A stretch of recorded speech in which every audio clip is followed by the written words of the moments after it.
The Amakuru Trust was set up in 2012 to help the people of Rwanda. The charity works closely with the Rwandan people to provide assistance with education, healthcare and humanitarian projects. As part of their work, schools can take part in the Rwandan Journey, a group visit to Rwanda to learn more about the 1994 genocide, to teach in primary schools and to become peer mentors to other UK school children. I myself was lucky enough to go on one of these school visits in 2011, and I'm joined now by Mike Hayes to tell me more about the charity and their plans to expand. Hi Mike, thank you for coming in. Lovely to see you again. Good to see you too. So tell me a bit about the Trust then. What do you guys do? Well, we set up the Trust, as you say, in 2012, and the idea being really to help education about developing countries in the UK, but also to help out in Rwanda as well, a country that is still suffering really from the genocide 23 years ago now. The idea is we help vulnerable people. Our main focus is on education. And as you so rightly said, when you came out, Rhaya, you did some teaching in schools there. And they're always grateful for visitors, as always, and support from people like yourself. And we're still doing it. Many, many schools now have joined the program. And also we have volunteers that are coming separately to those schools. Well, obviously I did go and it was the most amazing experience, and I think it definitely actually changed me as a person, changed my perspective on things.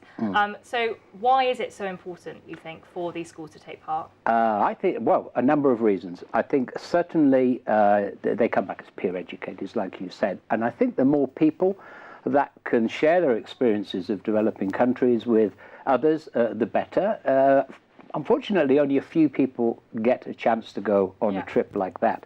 And I do think it's important for them to come back and, like you did, present to others, tell them about your experience, and maybe in gap years or something after that, they join in with the program. So obviously I know a bit about what you do on these trips, but our viewers probably don't. So explain a little bit about what you do. Okay, well, the first thing clearly is to learn about where the countries come from. So the first day or two is spent in the historical aspect of looking at the genocide, trying to understand how that happened. But then after that, we do specialise more on the hope for the future.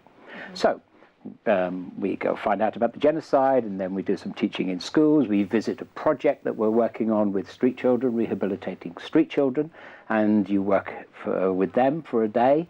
And there are many people, you meet widows that have lost everything, and the next minute you've got 100 school children hanging off every bit of you, as you probably remember. I remember well, So it's a roller coaster of emotions that you go through. Sometimes you feel very down in the evening, and sometimes you feel quite joyful. But I hope the overall message is the hope that these people still, they have a wonderful hope for the future. And just the little things in life are important to them. And I think that's probably what you got back. No, it definitely struck me how happy these children were just to see us and to have an education. You know, some people sit in school and they think, oh God, I really don't want to be here. And these children were lapping up every single word we said, and it was so amazing to see how happy they were. Yes, and even when I've been there and I've been teaching, there are other children standing at the windows looking in, the children that can't afford to go to school. Even though it's free, they've got uniforms and things they have to buy. So it's quite humbling, a humbling experience to go out there. Most of the schools we work with are in the Dorset and Hampshire area, but clearly the west of here. So if we could have any other schools coming from Southampton or Portsmouth areas, we'd love that. And how could they kind of get in touch with you and get involved if they want to, schools in Southampton and Portsmouth? We have a website, amakurutrust.org.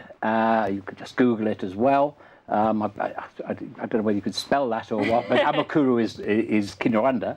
It's a Kinyarwanda word for how are you. So we hope that when they come in contact with the Trust, their answer would be Nimeza, or I'm very well, thank you.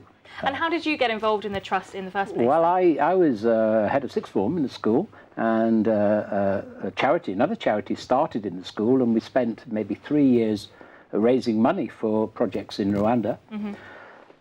Then I worked with them for a while, and when you came out, I was working for that charity, or working with that charity, But unfortunately, the year after, 2012, they decided that they didn't want to support any education projects anymore, and that they were going to send cows out to Rwanda. Cows instead of people. Cows instead of people. Now, I love cows. I eat them on a regular basis, but I haven't got the passion for them that I have for education. So that's when I decided to found the Amakuru Trust. Great, and obviously I want to know if the butterfly we painted is still on the wall of that school. The butterfly that you painted on the wall of the nursery section of Excel School is still there. Yes. Yes, indeed it is. All those hours of blood, sweat and tears. Okay, so just repeat them for the viewers, how they can get in touch with you if they want to get in touch. If you come onto the website, www.amakurutrust.org, then there's a contact page on there.